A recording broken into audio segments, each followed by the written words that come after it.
गांव के बाहर एक पुराना हवेली अकेला खड़ा था। उसकी दीवारें फटी हुई थीं और रंग दुखी लकीरों में छिल रहा था। लोग कहते थे कि यहां भूत रहता है। कोई पास नहीं जाता था। परिंदे भी उसकी छत पर नहीं बैठते थे। उनके गाने वहां से गुजरते समय मर जाते थे।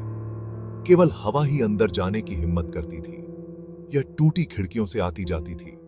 हवेली का एक काला अतीत था। ग्रामीण कहानियां सुनाते थे, एक अमीर परिवार की, उनके अचानक गायब होने की और उसके बाद हुई अजीब घटनाओं की।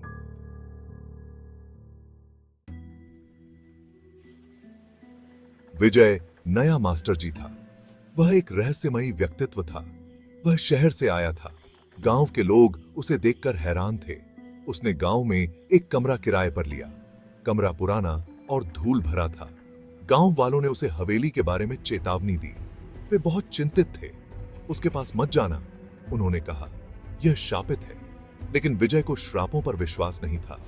वह इन बातों को अंधविश्वास मानता था। वह विज्ञान का आदमी था। उसके पास तर्क और प्रमाण थे। वह खुद हवेली देखना चाहता था। उसकी जिज्ञासा बढ़ती जा रही थी। एक दोपहर विजय हवेली की ओर चल पड़ा। सूरज डूब रहा था और आसमान लाल हो गया था। परछाइयां लंबी और भयानक हो गईं। हर चीज डरावनी लग रही थी। इमारत के पास पहुंचते ही उसे ठंडक महसूस हुई। हवा में अजीब सी ठंडक थी। हवेली के आसपास की हवा भारी लग रही थी, जैसे कोई अदृश्य शक्ति उसे रोक रही हो। विजय प्रवेश द्वार पर झिझका।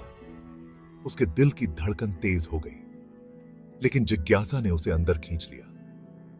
उसने अंदर कदम रखा और दरवाजा बंद हो गया। हवेली अंधेरी और धूल भरी थी। हर कोने से मकड़ी के जाले लटके हुए थे। हवा से नमी और बासीपन की गंध आ रही थी। सन्नाटे में विजय के कदम गूंज रहे थे। वह खाली कमरों में घूमता रहा। उसने दीवारों पर फीके पड़ते हुए चित्र देखे। वे एक परिवार के चित्र थे। उनकी निगाहें मानो उसका पीछा कर रही थीं। जैसे ही विजय ने आगे एक्सप्लोर किया, उसने आवाजें सुनी, फुसफुसाहट, कदमों की आहट। वह निश्चित नहीं हो सका। उसने महसूस किया कोई है, कोई उसे देख रहा था। भाग 4, खौफ की रात। यह रात विजय के लिए एक परीक्षा की रात थी। विजय ने हवेली में ही रात बिताने का फैसला किया। यह एक पुरानी, सुनसान हवेली थी। वह साबित करना चाहता था कि भूत नहीं होते। उसके मन में कोई डर नहीं था। वह एक लालटेन, एक कंबल और कुछ खाने पीने का सामान लाया और एक किताब लाया। रात हो गई। हवेली ठंडी होती गई। विजय ने खुद को कंबल में लपेट लिया। बाहर हवा चल रही थी। हवेली के चारों ओर पेड़ झूम रहे थे। ऐसा लग रहा था जैसे कोई चीख रहा हो। हवेली की दीवारें भी सिहर उठीं। विजय ने अपनी किताब पढ़ने की कोशिश की, लेकिन उसका ध्यान बार बार भटक रहा था। तभी अचानक उसे एक आवाज सुनाई दी। वह उछल पड़ा।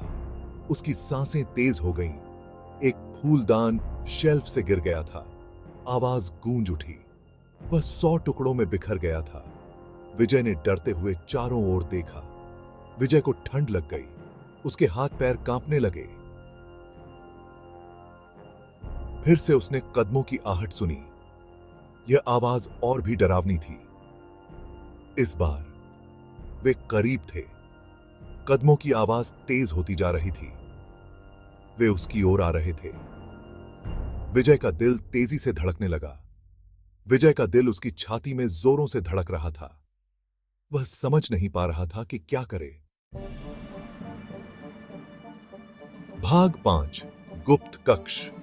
विजय ने अपनी लालटेन पकड़ी। उसने कदमों की आहट का पीछा किया। वे उसे एक ऐसे कमरे में ले गए जो उसने पहले नहीं देखा था।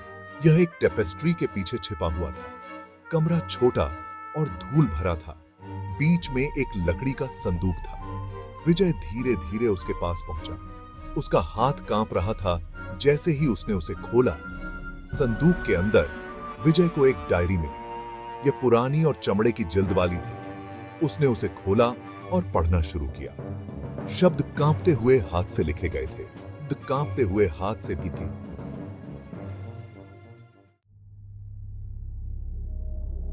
भाग 6, आमने सामने।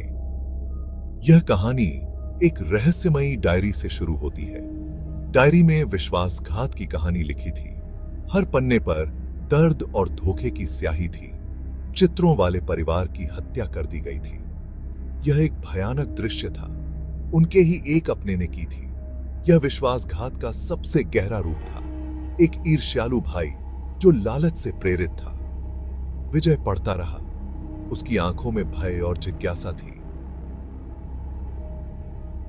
भाई ने शवों को छुपा दिया था।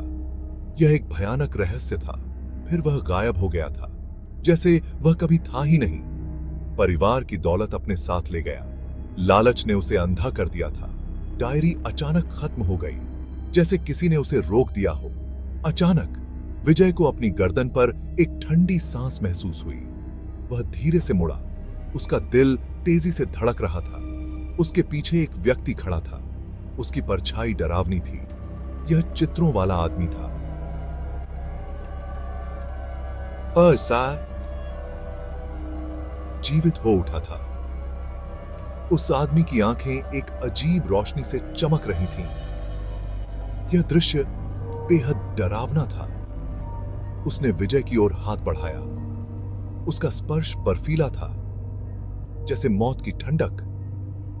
विजय चिल्लाया और पीछे हट गया। उसका दिल डर से कांप रहा था। भाग 7, सच्चाई का ट्विस्ट। विजय फिसल गया और गिर गया। उसका सिर फर्श से टकराया। वह बेहोश हो गया। जब वह उठा तो टूटी खिड़कियों से सूरज चमक रहा था। वह उठा और इधर उधर देखा। वह व्यक्ति चला गया था। क्या यह सब एक सपना था? विजय ने अपना हाथ नीचे देखा। वह डायरी पकड़े हुए था। विजय को सच्चाई का एहसास हुआ। हवेली में मारे गए परिवार का भूत नहीं था। यह हत्यारे के अपराध बोध से प्रेतवाधित था। और वह अभी भी के भाग